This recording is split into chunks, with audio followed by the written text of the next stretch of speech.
Экономика Беларуси скручивается от санкций, однако аппетиты коррупционеров растут у отворотной пропорции. И не глядя на экономичные обмежевания, гаманцы Лукашенко протягивают створать новые бизнес-проекты и отрымливать льготы от державы. Только в этом сезоне мы у своих расследованиях распавялі про белорусские схемы с прикметами коррупции прыкладна на 1 миллиард долларов. Які працяг мелі гэтыя гісторыі, якія схемы былі знішчаныя, а якія трансфармаваліся і працягваюць выпампоўваць грошы з беларускага бюджэту. У апошнім выпуску гэтага сезону мы падводзім вынікі нашай працы і адсочваем, якія наступствы яна мела для фігурантаў, а таксама для беларусаў і Беларусі. Я Вольга Ратмірова, і мы пачынаем. Бюджетный пирог усё меньше, а голодающих усё больше. В этом замешаны самые высокие лица режима Беларуси. Хто і при яких обставинах выпампаваў з Беларусі $1 мільярд. Вынішчаныя схемы і разлаваныя алігархі, якія сёння вымушаныя хаваць свае актывы. Гэтая дзірка ў санкцыйнай сістэме, як мінімум у Эстоніі, была залатаная вельмі хутка. Якія наступствы для коррупцыянераў мела праца каманды, давайте разбирацца ў гэтым сезоне. У сярэдзіне мінулага года Еўразвяз забараніў імпарт і транзіт шэрагу беларускіх нафтапрадуктаў, а беларускія НПЗ ўсё роўна працягвалі працаваць з поўнай загружанасцю. Экспарт некаторых пазіцый рэзка вырас якраз у Еўразвяз. У студзені гэтага года мы сумесна з партнёрамі з Літвы, Латвіі і Эстоніі раскрылі гэты сакрэт. Схема по магчымым абыходзе санкцый на $500 мільярда ў год заключалася ў тым, што замест нафтапрадуктаў пад кодам 2710 беларускія НПЗ пачалі прадаваць у Еўразвяз вялікую колькасць так званых араматычных вуглевадародаў з мытным кодам 2707. Яны не папалі пад санкцыі, аднак у рэальнасці адрозненні паміж імі мізэрныя, таму іх можна лёгка выдаць адзін за другі. Мяжа паміж дызпалівам, мазутай ды іншымі сумесямі тонкая, а код тавараў заўжды выбірае той, хто падае дэкларацыю. Таму тут ёсць прастора для злоўжыванняў. То бок тэарэтычна магчыма, што пад выглядам араматычных вуглевадародаў код 2707 пастаўляецца мазута, код 2710. Хутка пасля нашага расследавання эстонскі ўрад увёў дадатковыя нацыянальныя санкцыі супраць Беларусі і прыпыніў транзіт гэтых нафтапрадуктаў. Зараз, па паведамленнях СМІ, беларускія НПЗ працуюць на палову магутнасці і амаль пад завязку запоўнілі свае склады. Тэма сектаральных санкцыяў выклікае шмат пытанняў. Маўляў, невядома каму яны больш шкодзяць – уладам ці простым беларусам. Наше расследаванне канкрэтна гэтай схемы выявіла, што пастаўкамі беларускіх нафтапрадуктаў займалася кампанія «Мерктранс», якая належыць мясцоваму бізнесоўцу Алексею Чульцу. Алексей Чулец – даўні дзелавы партнёр Мікалая Вараб'я, набліжанага да Александра Лукашэнкі. Яшчэ одна прыватная структура, якую Лукашенко дазваляе выводзіць перапрацаваныя ў Беларусі нафтапрадукты, зробленыя з таннай расійскай нафты, гэта Слаўнафтахім. Доўгі час яе ўладальнікам быў Міхаіл Гуцырыў, які ў 2021 годзе паплаціўся за сувязь з Александром Лукашэнкам. Спярша ён трапіў пад еўрапейскія, а потым пад брытанскія санкцыі. За мінулы час частка яго актываў пацярпела ад санкцый, але, як выявіла нашае расследаванне сумесна з УССРП, міжнароднай арганізацыяй Transparency International і брытанскім выданнем The Guardian, і львіную долю маёмасці ён усё ж змог захаваць. І якім чынам?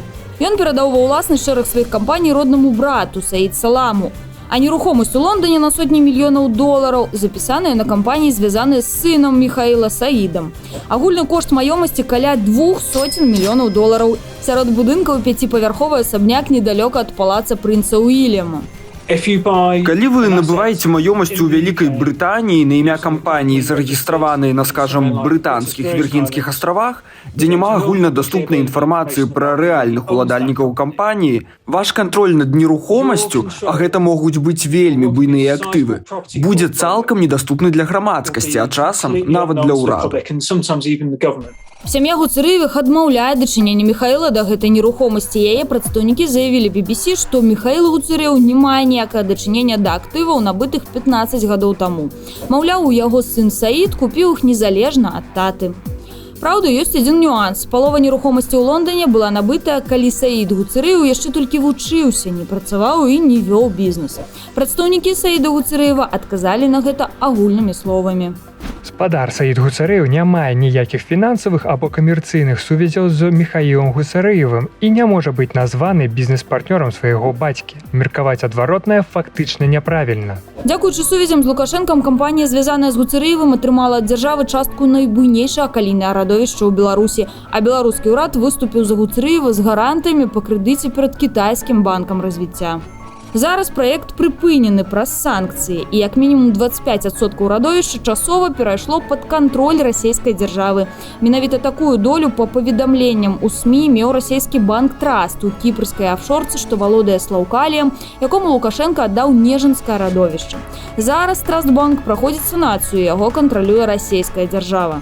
Такім чынам, 25% найбуйнейшых калійных радовішчаў у Беларусі пайшлі на ратаванне банку, дзе долей валодаў Міхаіл Гуцарэў. Пасля яго ліквідацыі радовішчы адышлі пад крыло расійскай дзяржавы, і ці выкупалі іх назад, не паведамлялася. Але што будзе з нерухомасцю на $200 мільёнаў, якую мы знайшлі ў Лондоне ў сям'і Гуцарэевых цягам нашага расследавання? Брытанскі МЗС гэта пакуль не каментуе. Акрамя пытанняў з нераспрацаванымі калійнымі радовішчамі, мы раскрылі схему па вываду прыбытку ад распрацоўкі дзеючых радовішчаў Беларусь-Калія. Мы заўважылі, што кожны год беларускія калійныя ўгнаенні экспартаваліся на мільярды долараў. Аднак Беларусь-Калій і беларуская калійная кампанія працавалі практычна з нулявой акупляльнасцю. Каб скараціць выдаткі, Беларусь-Калій у 2013 годзе купіў долю ў клайпедскім тэрмінале. Дакладней, купіў 30% літоўскай фірмы БКТ, якая валодае тэрміналам.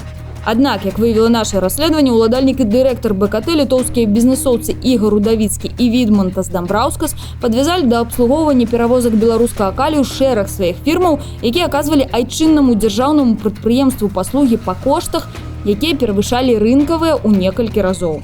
А агульны прыбытак гэтых фірмаў перавышаў прыбытак самого Беларусь-Калія. Так яно ёсць з 1998 года, здаецца. Калі вы хочаце купіць угнаенні, то вы не купіце іх ні ў каго, акрамя іх кампанію. Так, яны манапалісты. Пасля нашай публікацыі спынення транзіту праз Літву БКТ прыпыніла дзейнасць і звольніла амаль усіх супрацоўнікаў. З кампаніі сышоў яе гендырэктар Відмантас Дамбраўскас, які зарабіў да нашага расследавання на вілу ля мора і люксавае аўто Бентлі. Новым гендырэктарам БКТ стаў Руслан Малінін. Раней ён узначальваў брытанскую кампанію «Аграфертранс». Яе цяперашні ўладальнік – украінскі бізнесовец Александр Скрыпка, звязаны праз беларускую фірму з кіраўніцтвам справамі прэзідэнта. У яшчэ адным нашым расследаванні гэтага сезону мы паказалі, як набліжаныя да кіраўніцтва справамі людзі ствараюць прыватныя кампаніі пад выглядам дзяржаўных. У 2018 годзе Віктор Шэйман, які тады ўзначальваў кіраванне справамі прэзідэнта Беларусі, як мінімум двойчы пабываў з візітам у Зімбабве. Па выніках аднаго з іх Шэйман заявіў аб дамоўленасці беларуская тэхніка наўзамен на права Беларусі здабываць у Зімбабве карысныя выкапні. Ніхто не збіраецца супрацоўнічаць бясплатна. Калі ў іх няма грошай, яны гатовыя разлічвацца карыснымі выкапнямі. Гэта нас задавальняе. Галоўнае, каб складалася эканоміка, каб быў прыбытак для Беларусі. У выніку была падпісаная дамова аб стварэнні сумеснага прадпрыемства, і пазней мы даведаліся яго назву «Зім Голдфілдс». Аднак, як нам удалося высветліць, кампанія валодае не Беларусь, а брытанская Midland Goldfields Limited, якая прадстаўляе інтарэсы кампаніі на Сейшэльскіх выспах, заснаванай бізнесоўцам Александром Зінгманам і Сергеем Шэйманам, сынам Віктора Шэймана. Гэта мы высветлілі дзякуючы архівам Пандоры, найбуйнейшаму зліву афшорных дадзеных. Зім Голдфілдс атрымала некалькі спецыяльных грантаў і льготы на распрацоўку радовішчаў золата ў Зімбабве, і ім выдзелілі ўчастак у 10 000 гектараў. Зім Голдфілдс наняла беларускую кампанію «Белгія Пошук» для правядзення работаў, выдаткі на праект склалі амаль $10 мільёнаў. На момант стварэння сумеснага прадпрыемства ў Зімбабве «Белгія Пошук» быў звязаны з кіраўніцтвам справамі прэзідэнта, якім кіраваў Віктор Шэйман. Цяпер гэтай кампаніі цалкам валодае Global Custom Management. Гэтая лагістычная кампанія засвяцілася ў шэраг схемах па пастаўках санкцыйных прадуктаў у Расію і рээкспарце кветак. Яе таксама звязваюць з Віктарам Шэйманам. Яшчэ адна буйная лагістычная кампанія ў Беларусі кантралюецца асяроддзем Віктора Лукашэнкі. Бремена Груп валодае трыяда набліжаных да Лукашэнкі бізнесоўцаў Алексей Алексін, Мікалай Варабей, Александр Зайцев. Штаб-кватэру сваёй лагістычнай імперыі яны перамясцілі ў пасёлак Балбасава ў Аршанскім раёне. Там у 2019 годзе Лукашенко узаконіў, мабыць, найбуйнейшы офшор у Беларусі – эканамічную зону Бремена-Орша. Если раньше вся контрабанда, серые схемы проходили через управделами, то с определенного момента вместо государственных стали ставить вот этих вот доверенных бизнесменов. Это Зайцев, Алексин и Воробей. Они, можно сказать, полностью монополизировали все потоки, которые идут в Беларусь и из Беларуси. Ільгот у Балбасова апынуўся нават большым у кітайска-беларускім індустрыяльным парку «Вялікі камень» альбо ў парку высокіх тэхналогій. Куратарам праекта Лукашенко прызначыў свайго старэйшага сына Віктора, у якога раней памочнікам у Радзе бяспекі працаваў адзін з саўладальнікаў Бремена Груп Александр Зайцев. Улетку 2021 года Бремена Груп трапіла пад заходнія санкцыі праз блізкасць яе ўладальнікаў да ўладаў. Яшчэ раней самі ўладальнікі патрапілі пад санкцыі і пачалі перапісваць свае актывы на дзяцей або супрацоўнікаў. Такім чынам, з-пад санкцый вывелі фірмы «Рузэкспедыцыя», «Влата Лагістыка», таксама МТ-банк, які належаў раней Алексею Алексіну. Па словах эксперта, гэта адзін з самых распаўсюджаных спосабаў сыходу ад санкцый. Расейцы даволі часта выкарыстоўвалі яго ў 2014 годзе. Ротенбергі перадалі права ўласнасці на свае кампаніі дзецям практычна адразу пасля ўвядзення санкцыяў. Спатрэбілася некалькі месяцаў, калі не год, каб знайсці дастаткова доказаў для ўвядзення санкцыяў і супраць дзяцей. Нягледзячы на тое, што Бремена Груп знаходзіцца пад санкцыямі, буйны лагістычны цэнтр Бремена-Орша, які бізнесоўцы пабудавалі ў Балбасава, працягвае працаваць. Мытныя функцыі на сябе ўзяла фірма «Алісма». Але не толькі лагістыкай, сумнеўнымі пастаўкамі занятыя кашалькі Лукашэнкі. Так, Алексей Алексін пра свайго сына, магчыма, датычны да аднаго з найбуйнейшых беларускіх казіно «Шангрыла». Дзякуючы цэнтру па даследаванню карупцыі арганізаванай злачыннасці ОССРП, мы змаглі выявіць увесь офшорны ланцужок уладальнікаў казіно і выйсці на эміратскую кампанію «Петратрейд», уладальнік і дырэктар якой Дмітрий Алексин, сын Алексея Алексина. Любые владельцы казино, которые предполагают, что прибыль будет довольно высокая, опасаются того, что это небезопасно, они будут чаще всего скрывать, скажем так, свое владение, свою причастность к этому всему через довольно громоздкие офшорные схемы. Прежде всего, обезопасить основного бенефициара. Иногда это для укрытия от налогов, либо для вывода средств. У яшчэ адным нашым расследаванні гэтага сезону мы распавялі, як Алексін восенню 2018 года падараваў службе бяспекі прэзідэнта 9 дарагіх рарытэтных аўтамабіляў ды матацыклаў больш чым на $1 мільён. Да чаго такая шчодрасць? Справа ў тым, што ў 2018 годзе алексінаўская кампанія «Энергаойл» атрымала права ўвозіць цыгарэты, дзеля яе змянілі межы Менску і была створана тытунёвая сетка «Табакерка». Яна ж стала адзіным аператором продажу цыгарет тытунёвой фабрики «Неман». Это схемы, как отдаются сферы для бизнеса, а потом, в принципе, отдаются откаты за то, что царь дал для бизнеса. На Западе это сразу было бы названо коррупционным скандалом. После введения санкций плюшки для бизнесов, связанных с Алексиным, не скончились. Тытунёвая фабрика «Неман» атрымала выключнае право державы на импорт тытунёвай сыравіны. А ў СМИ з'явілася інфармацыя, што ў Беларусі хочуць абмежаваць оптовый рознічны гандаль цыгаретамі. Аднак алексінаўскія табакеркі забарона абмінае. Акрамя гэтага, мы высветлілі, што ўладальнікі адной з прыватных клінік, якая атрымала манаполію на аперацыі пасля справы артапедаў, калісьці вялі бізнес і працавалі разам з Алексінам і Зайцевым. Міністэрства аховы здароўя пазбавіла ліцэнзіі папулярнай прыватнай клінікі «Ладэ» і А1. Прыйшлі сілавікі ў медцэнтр «Нардзін», затрымалі 35 лекараў, а беларускім дзяржаўным клінікам зараз забаронена рабіць аперацыі з платнымі імпартнымі пратэзамі. Але на рынку медпаслугаў застаецца адносна новая, пакуль малавядомая клініка, уладальнікі якой звязаны з Алексеем Алексіным і Александром Зайцевым. Гэта «Мерсі». Яна адкрылася ў пачатку 2021 года. Вось толькі тут аперацыя па эндапратэзаванні абыдзецца не ў $3000, як у дзяржаўнай лякарні, а ад $6,5 до $8000. І цяпер клініка адзіная ў Беларусі, дзе можна паставіць пацыенту, які пакутуе ад болю, якасны імпартны эндапратэз сцягна. Лекараў «Мерсі» справа артапедаў не кранула. Мы патэлефанавалі ў Міністэрства аховы здароўя, але чыноўнікі нам сказалі, што не чулі ні пра высокія кошты ў клініцы «Мерсі», ні пра саму клініку. Я поняла. Мерси, да, эта клиника? Да, Мерси. Не знаете такой? Нет? Нет, не знаю. Я не знаю. Я поняла. Но я буду докладывать эту ситуацию, потому что были звонки по эндопротезированию. По документах Мерсі володують 3 чоловіки і одна компанія з роўнымі медалями по 25%. І, як ми висветлілі, шэраг уладальнікаў клінікі былі партнёрамі Алексіна і Зайцева. Акрамя таго, адзін з акцыянераў клінікі Артур Зубарик быў у партнёрскіх адносінах з сынам Петра Прокоповича, былога кіраўніка Нацбанку Беларусі. И он распавёў нам крыху про Мерси. Ну, наверняка ж вы знаете про эту ситуацию сейчас с ортопедами, врачами. Ну, я слышал, что там есть такое дело. Но подробностей не знаю. Сейчас, получается, вот эти операции, протезирование, по сути, никто не делает, кроме Мерси? Ну, наверное, может, они закупили, они же, ну, у них очень большие кредиты. Да, они самое лучшее оборудование закупили. Сейчас, если там ЛАД прикроют, то у них будет полная заполняемость. Потому что они очень долго раскручивались. Ну, не так все просто новый центр раскрутить. Но с хорошим оборудованием рано или поздно они раскрутятся. Між тим, як показали наше папярэднее расследаванне, сумнеўныя схемы часто вядуць да самых высокопоставленных силовиков, якія нібыта з гэтымі схемамі змагаюцца. Брат цяперашняга генпракурора Беларусі Олег Швед узначальвае прадпрыемства па вытворчасці медтэхнікі «Медтэхнацэнтр». Гэта адно з вядучых дзяржаўных прадпрыемстваў такога кшталту ў краіне. Але, як выявіла наше расследаванне, як мінімум частка яго айчыннай вытворчасці на самой справе імпарт амаль гатовых вырабаў з-за мяжы.